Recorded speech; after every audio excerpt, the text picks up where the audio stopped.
Саламатсыздарбы достор? Буга чейин мына ушул өзүнүн кайнысынын балдарынын колунан аеосуз сабалып бүгүнкү күндө ушул кылмыш боюнча милиция кызматкерлеринин тергөө ишине наразы болуп, анын жакындары мына Баткен областтык сотунун жанына чогулушту. Азыр ошолордун жакындарынын оюн угуп көрсөк. Саламатсыздарбы? Саламаттылык. Өзүңүздөр тааныштырып, анан айтып берсеңиздер болот, а? Мен Маматалиева Гүлсакина. Ошол 21-жылдын 18-декабрындагы жабырланган Максутова Зульпиянын бир тууган сиңдиси болом. Ошол күндөн ушул күнгө чейин жанымда жүргөн адам. Бул бир тууган акам, Эркин Максутов, бул бир тууган эжем, акаларым бардыгы жакын туугандарыбыз. Ошол эжебизди больницадан али лечениясы бүткөн жок. Эртеңки ушул январь айынын аягына 3-чү операция дайындалган. Ташкент шаарында болдук биз. 18-нен түшкөн болсо, 13-чү январга чейин эжем больницада болду. Лечениясы али бүткөн жок. Абалы али жакшы эмес. Бирок биз келгенде бул жерден мына арыз жазып келдик. Баткен областтык соттун төрайымына да тапшырып чыктык, кат алып чыктык. Дагы мына туугандардын атынан дагы арыз жазып келдик. Биздин максатыбыз, биздин арыз берүүбүздүн себеби ошол 2021-жылдын 18-декабрь күнү саат 13-төн 14:30-га чейинки убактысынын аралыгында Сур айылынын тургуну Ахунов Үсөн Ашырович тарабынан бир тууганыбыз Сур айылынын тургуну Максутова Зульпия үйүңүзгө жетип киремин чоң эне деп алдоо менен атайын артынан сая түшүп, телефон аркылуу звонок кылып жатып, Матис үлгүсүндөгү ак түстүү машинесине салып, Сур айылынын четинде жайгашкан Заркар кыштоосуна тоодун ичине алып барып, мыкаачылык менен өлтүрүү аракетин көрүп, кыйноо менен башына пакет кийгизип, шарф менен бууп, скотч роллону менен башы көзүн, оозуларын уруп, жарып, колун скотч менен чаптап, башын тамыз кылып, жанчып, канга боеп, андан кийин дагы башка жерге алып барып, бир тууган акасы Ахунов Жеңиш, иниси Ахунов Кеңеш болуп, кайра көбөйүшүп, эжебизди кайрадан кыйноого алышып, колдорун кайрып. Канча бир тууган ошондо кыйнашкандай? 3 бир тууган кыйнап атат. 3 бир тууган. Катты эмес, окуяны өзүңүз айтып берсеңиз. 3 бир тууган кыйнап атат. Биз арызыбыздын негизги түпкүр магызын айткым келди да, бул жердечи азыр күнү дагы тапшыралды тийиштүү органдарга. Ошол 3 бир тууган кайрадан эле машинеге салышып алып, кыйноо менен башыңды жерге салып кет деп канга бойлгон эженин башына уруп, ошол Кеңеши, Ахунов Кеңеши машинеден асфальт жолго чыкканда түшүүнүн жан сактоонун далалатын кылып туруп, ушу чоң жолдо түшсөм, башка машинелер токтосо мен тирүү каламы деген үмүттө эшикке жармашканда колдорун кайрып, кайрадан эме кылыш, кыйноолор көрсөтүшкөн. Ошол эле күнү өздөрү саат 2:30-да Айдеркен шаардык аймактык больницасына жеткиришкен дагы. Бул жерде, ошол жерде барганда, бул акмактар еще дезинформация беришкен. Муну тажиктер ушинтиптир деп таштап кеткен. Эки элдин дагы ынтымагын бузууга дагы шарт түзүшүп атат. Бул мыкаачылар. Бирок ошол күнү эле бардык Айдеркен шаарына Ниматов атындагы помдогу милиция органдарынын участкойлору барып, ошол күнү эле биринчи жардамды Айдеркен шаардык аймактык ошо хирургия бөлүмүнүн врачтары берди. Акыл эсин жоготпогон, баарын айтып берген. Ошол күнү дагы кечке көрсөтмө берген, көзү көргөн эмес. Бирок оозунан айтканын угуп, участкойдун катышуусу менен өзү кол коюп көрсөтмөнү ошол күнү бергенди ушул күнгө чейин берип келатат. Бирок ал жерде абкалы оор болгондон кийин биз 18-и туруп 19-у 20-сы күнү врачтар консилиум жасап анан жогору жака жөнөтөбүз дегенден Ошко сурандык. Ошондо биз 21 күнү Ошко шаарына барып, областтык больницадан нейрохирургияда 4 январга чейин 22-жылдын больницада болуп, ошол күнү эле ордунан туруп эле мүмкүнчүлүк болгондо көзү өтө оор жаркаткан байланыштуу эч ким жасай албайбыз дегенде биз Ташкентке алып жөнөгөнбүз.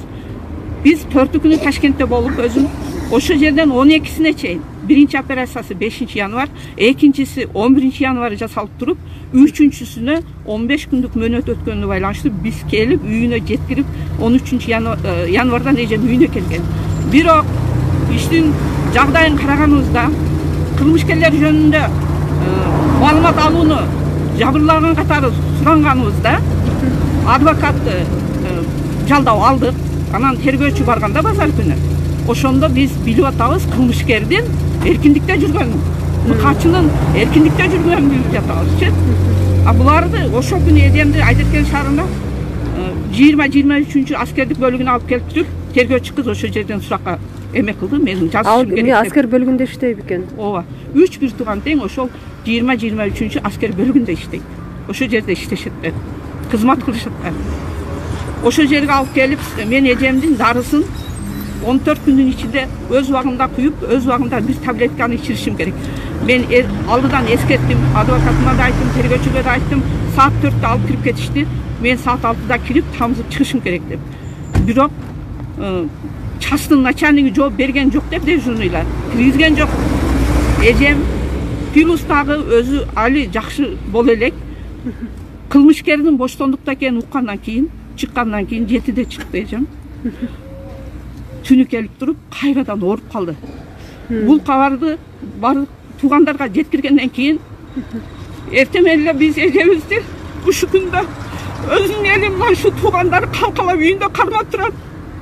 Акыйкат барбы? Кадамжай ички иштер бөлүмүнүн начальниги Козубаев Кожомберди, Айдаркен шаарынын помунун начальниги Ажимбаев Тыныбек, ошондогу залкар тергөөчүлөр, силердин 18-inde көргөн кылмышкерди биз өз көзүбүз менен көргөнбүз. А бирок иштин жүрүшүндө 21-inde кылмыш эрпөргө каттап туруп, 21-inde убактылуу жайга киргизип атыпсыңар.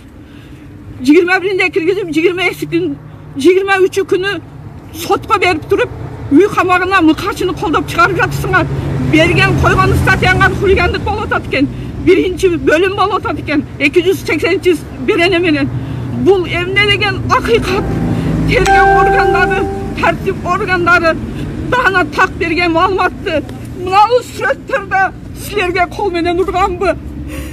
Бектур тергөөчү, Кадамжай шаарынын ички иштер бөлүмүнүн ага тергөөчүсү лейтенант Бектур Кудайберген уулу, Козубаев Кожомберди, ошол Азимбаев Тыныбек, силердин дагы энеңер бар, силердин дагы эжеңер бар.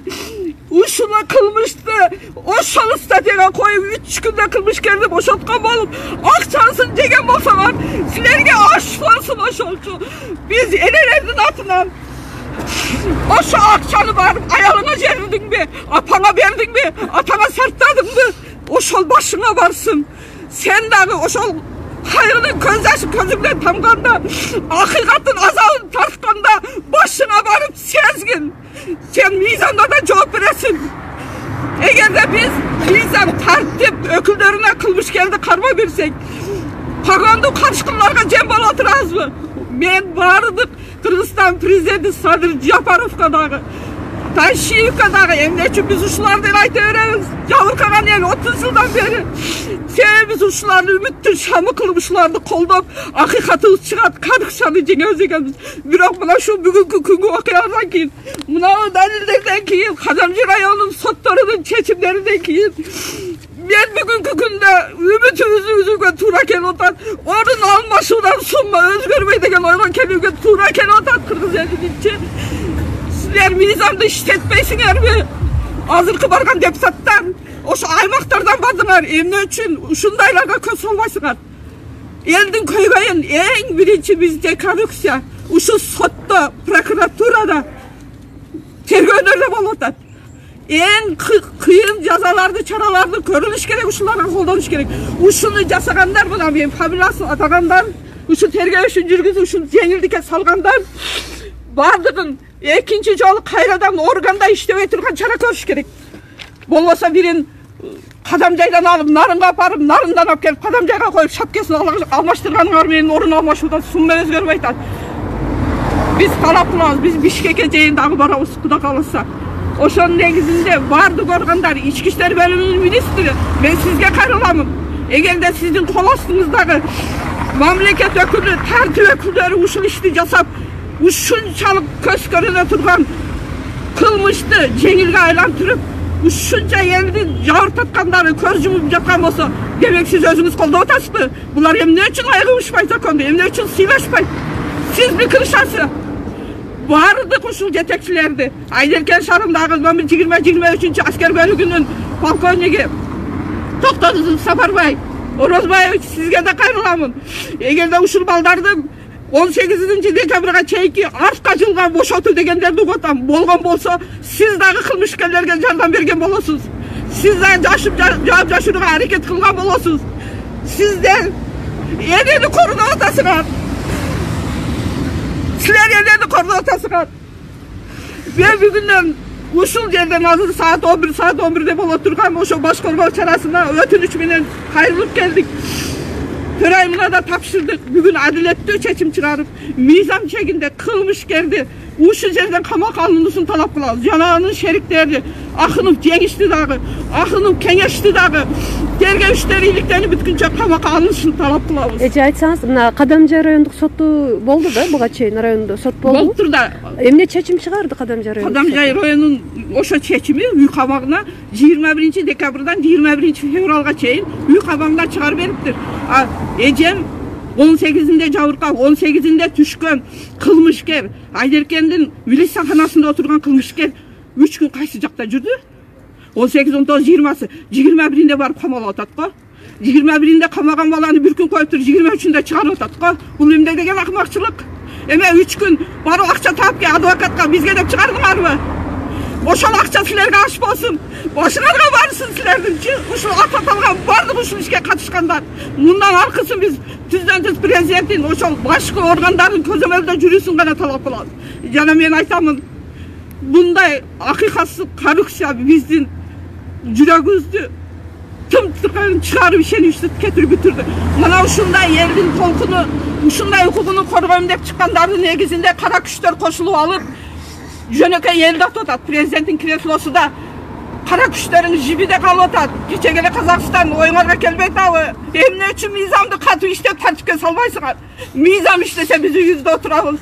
Мыйзам иштесе биз өз жумушубузду кылабыз. Акыйкатты чыгаргыла, кылмышкерди коргогон бул кайсы, кандай орган бул? Кадамжайдын ички иштер бөлүмү. Бул кандай орган? Бунун өзү мамлекетпи же? Булар Кыргызстандын мыйзам менен иштебейби? Мен бүгүн ушул Кыргызстан эгер ушул көрө турган болсо, энелердин атынан биз энелер өзүн өзү коргоо жүрүшүн баштаймын.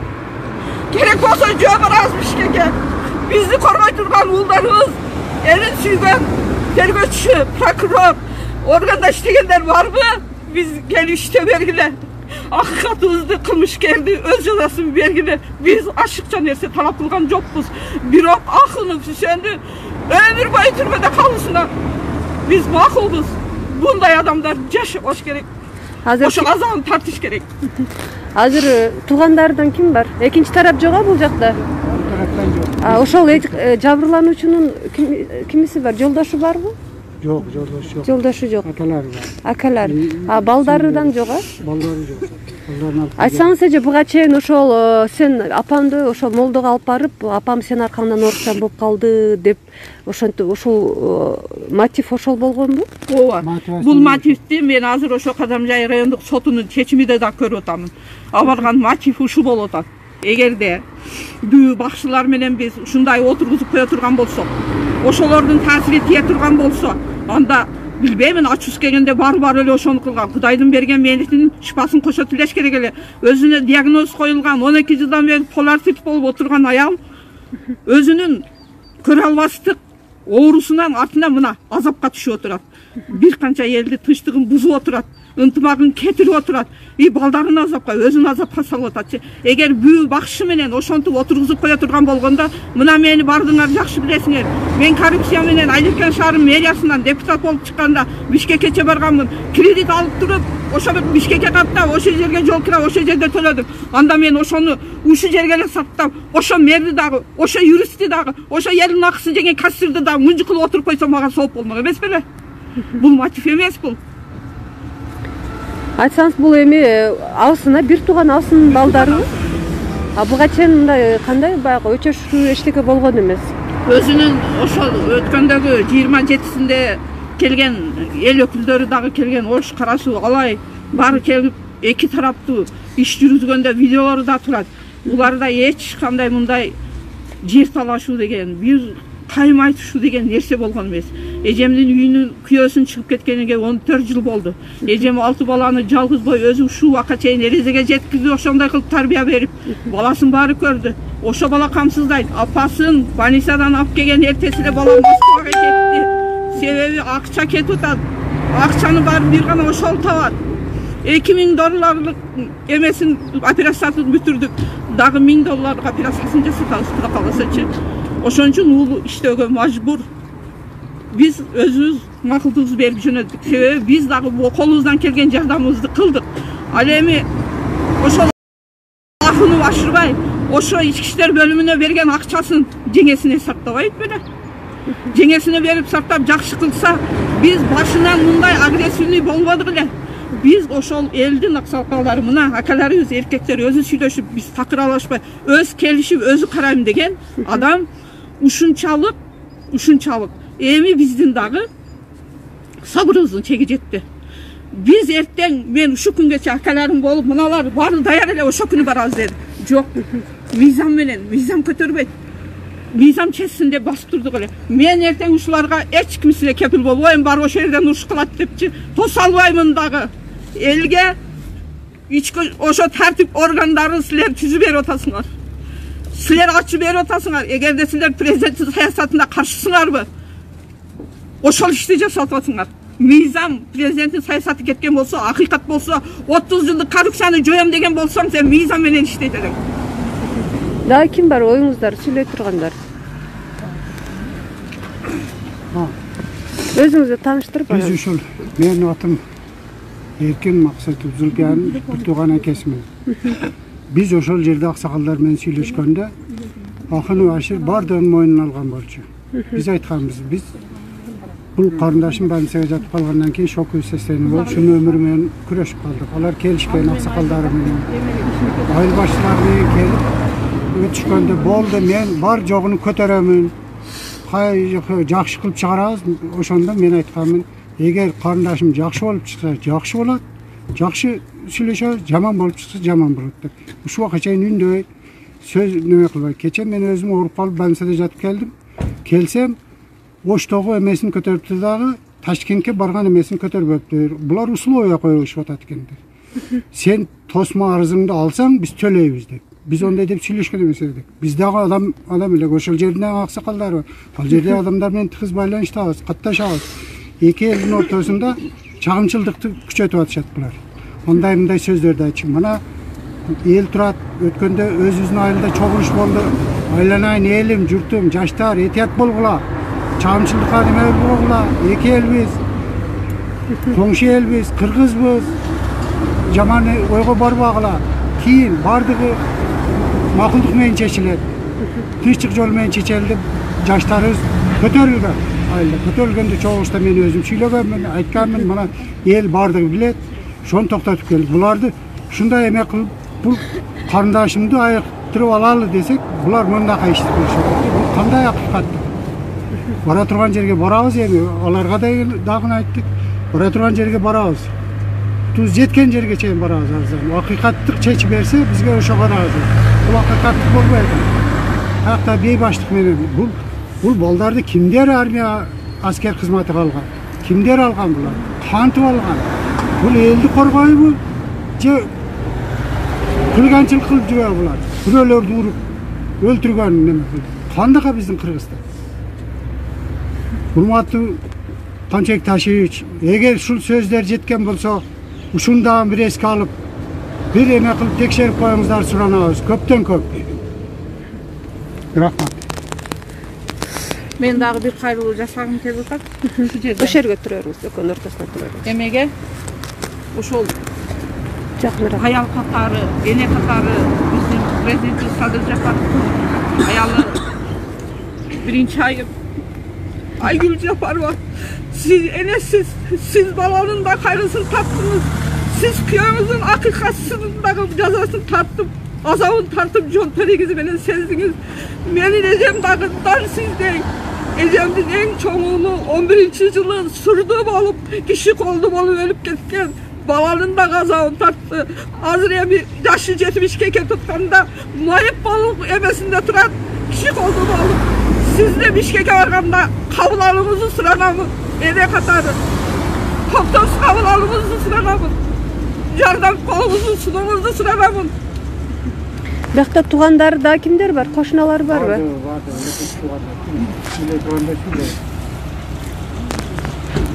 Кимдер бар дагы?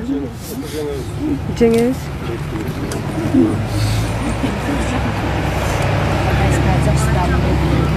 Өзүңүз тааныштырып кетиңиз. Мен намазды айнадым. Баткенде кыз болом, менен сайга келип болгонмун. Мындай окуучулукту көрүп туруп, эртеге мен кантип ушу сайчыларга ишенем. Мени өлтүрүп кетпейт депчи. Биз аялдар укугун коргоп келдик. Биздин укугубузду неме кылып берсин, коргоп берсин. Садыржа барып, ташип. Биздин mana ушундай ыйлап аткан Кыргызстан боюнча 2000 аял жабыр тартып атат экен. Ушуну немеге тез арада чараларын чечпейт? Качанга дейин биздин кыздар деп элен, биздин кыздар кор болуп, биздин аялдар кор болуп жүрө берет. Мына ушуну акыйкатты көрүп турат. Агар чындап энени колдой албасалар, апкесин энесини биз ошентип көзүн чукуйчу кандай болот экен? Шону билсин. Биз ошону акыйкатты чечип бериш үчүн келдик. Биздин укугубузду коргоп берсин деп келдикчи. Жазасын алсын. Мени түрмөдөн чыгарып берет. Уну түрмөдөн чыгарбай кармасын, сот бүтсүн, акыйкатка жетсин. Анан кийин бояк чараларын карап көрүшсө керек. Сиз кимиси болосуз же жабырлануучу? Мен жеңеси болом. Жеңеси. Айтсаңыз, мына ушул балдар не ошол баягы сен менин апамды орукчан кылдың, бакшы молдуга алып барып окуттуң, ошонун негизинде деп анан ушул эмени кылып атат да. Апас, бул бөйтте мен энелерди жакшы көрөм. Бирок шунун энесиге калганда хайыл болуп атамчы. Алладан келген орууга эмнеге балдарга мени жеңең ушинтип орукчан кылды. Бакшы молло, бакшы моллого Алла ам ишенбейт, эли журт ам ишенбейтчи. Ол Алладан келген ору ол өзүчү. Болатрет деп доктор чыгарып коюп атса, балдарын ушинтип тарбиялаган шо катынга наалат айтып атамчы. Бирок энелерге эмес, энелерди коргош керек. Бирок шо катын эне эмес экен деп ойлодум менчи. Шол укса капа болсо болот. Дагы барбы сүйлөй тургандар? Боштондукка чыгарып жиберишти. Мына урматтуу достор, азыр саат 11-де ушул Баткен областык сотунда мына ушул кылмыш иши боюнча атайын соттук отурум болот экен. Азыр ушул туугандары соттук отурумга келишти. Сиз өзүңүз тааныштырып айтып бериңиз. Мен Маматбек Мамедали, пенсионер. Туугандар.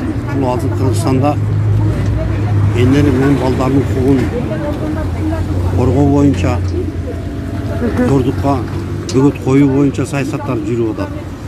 Бул ушунчалык улут жашаган балдарды эч ким эчтеке кылбай, бул кандай саясат бизде Кыргызстанда? Бирөөдү сөгүп же бир мушуруп койсоң, 2 жыл камайт. Тогурдаганы камайт. Жылкырдаган жүрөт. Мындай болбойт дейм. Эми бизден сиздерден суранарыбыз, şu акыйкат чечим кылып, бирок жазасы болсо, мыйзам негизинде жазаласындар. Анан жок, таза болсо, таза экен деп чыгарып койсун болсо, өзүнөн ушундай болуп калып келсечи. Аял киши ушунча болот эркек адамдар. Жакшы эмес менимче. Суранар ушул эгерде акыйкатка чыкпай турган болсо, эки элдин ортосунда конфликт, уруш чыгып кетиши мүмкүн. Бизде дагы эл бар, бизде дагы урук туугандар бар. Туурабы? Любой жерде бар ошол. Бул эки айдын ортосунда конфликт чыгып уруш болуп кетиши мүмкүн. Азыр бүгүн мына областык соттун чечимин күтөсүздөр да. Бүгүн болот. Азыр буюрса ошол соттук отурумга киресиздер. Эгерде ал жакта туура чечим чыкса кандай кадам кыласыздар? Анан туура эмес чечим чыгып калса кандай кадам барасыздар? Туура чечим чыкса, ушу мыйзамды күтөбүз. Мыйзам негизинде иш кылсын, мыйзам негизинде жазаласын, жазалар болсун. Эгер туура эмес чечим, областык сотто дагы туура эмес чечим чыгып калса кандай кадамга барасыздар? Ишке чейин барабыз, президентке чейин барабыз. Şu hakikat çıktıkça doğruyuz. Мына урматтуу достор, азыр мына Баткен областык сотунун имаратында турабыз. Мына ушул Кадамжай районунун тургундары, туугандары менен келишкен. Азыр соттук отурум башталат.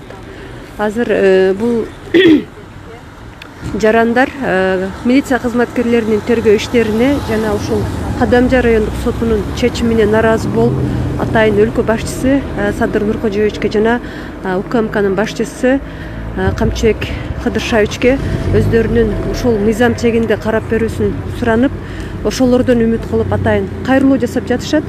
Азыр биз дагы сиз кимиз болосуз? Айылдын депутаты. Айылдын депутаты. Аты жөнүңүз? Сейтмуратов Алибай Садыкович. Болду, шереттериңиз. Мен дагы бүгүн ошол мына областтык соттун чечимин кандай чыгышын күтүп, ошонун результатына жараша күтүп атабыз. Эми бул көрүнүш өтө биздин элде дагы кыжырдантып атат. Себеби ушул кандай эле себептен ушунчалык даражага жеткирип аял кишини урган адамдарды райондук жана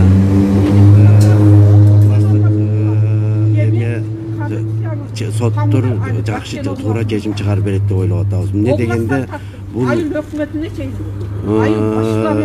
эми ушундай чечим туура эмес чыгып калды деп биз ошого наразы болуп келдик. Себеби эле окончательный бир эме болгуча, следствие бүткүчө мындай мукачылык менен аял кишини урган адамдарды боштондукка чыгарбай туруш керек болчу. Азыр бүгүнкү күндө үй камагындабы? Үй камагында экен. Ошого биз эме суранабыз, урматтуу Садыр Нуркожоевичтен дагы урматтуу Ташиев, Камчыбек Кыдыршаевичтен да суранып кетебиз. Туура акыйкат чечим чыгарып беришин сот органдары. Акыркы мезгилде биз сот органдарыга ушунчалык эме өзгөрүү болот деп жакшылык жактарын күткөн элек, бирок азыр биз ишенбей жатабыз. Себеби мурдагыдай эле соттор өз билгендей чечимдерди чыгарышып атат. Эгерде экинчи тараптагы ушул түз эфирди көрүп аткан болсо, же болбосо мына Баткен областтык сотунда болгон болсо, келип өзүнүн пикирин билдирсе болот. Эже азыр мына областтык соттун чечими туура чыкса кандай кадам таштайсыздар? Ал эми ушул чечимде дагы сиздердин үмүтүңүздөрдү актабаса кандай кадамга барасыздар да? Биз жана эле айтып, азыр дагы эле айтып атамын. Ушул жерден дагы биз тополоң кылганы жаңжал эмес, мыйзамдын иштесин талап, адилеттүү так иштесин талап кылып келдик. Эгер Кыргызстанда ошол мыйзам иштесе, ички иштер органдарынан иштесе, мен азыр ошол биринчи эле келген кадамыбыз датанын жазып эжемин атынан, ушул туугандардын атынан арызды тапшырып, бардык маалыматты берип, ушуну адилеттүү түз көз карашта чечим чыгарып, кылмышкерди бүгүн эле камакка алуусун сурандык. Биз сурандык. Эгер ушул күнү дагы, ушул саатта биз кетпейбиз, дагы эле баягы чечим кабыл алына турган болсо, мен жооп берем сөзүмө. Ушул 7 тубандагы бизге окшогон энелер уулдарынан айрылган, кыздарынан айрылып, тергөөчүлөрдүн мыйзамсыз курмандыгы болгон, соттун мыйзамсыз чечимдери менен кылмышкерлер басып жүргөндөр баарыңыздарды топтолууга чакырамын. Биз энелер өзүн өзү коргоо жүрүшүн баштайбыз. Биз эртеңден аттанабыз эгер мыйзам иштебей турган болсо.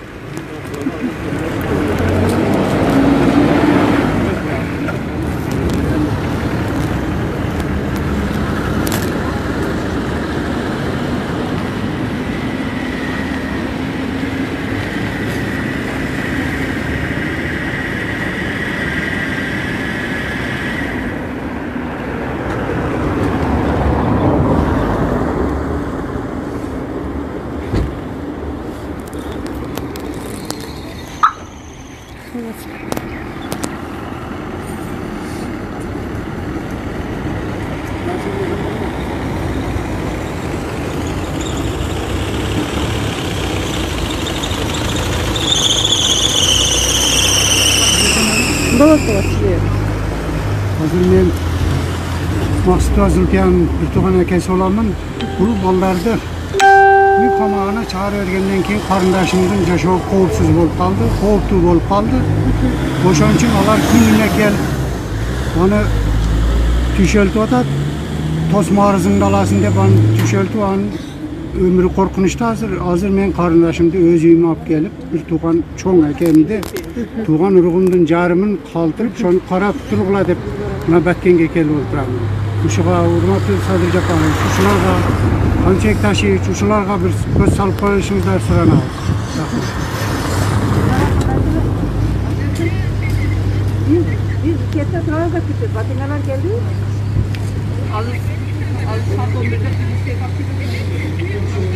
Biz toptan bunlar o benim traktörlerin içinde durağız. 11 dal kelirken ben artık toptan. Bu da tebrik ederim. Tebrik edip kalgan adam.